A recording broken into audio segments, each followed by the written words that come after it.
నమస్తే KSK TV news కి స్వాగతం. నేను రియా. ముందుగా వార్తల్లోని వివరాలను గుత్తిలో ముగ్గురు మట్కా బీటర్లు అరెస్ట్.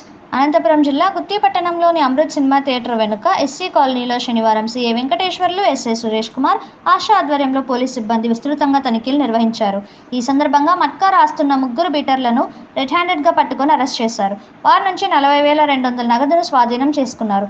ఈ సంఘటనపై సీఏ వెంకటేశ్వర్లు కేసు నమోదు చేసుకుని దర్యాప్తు చేపట్టారు.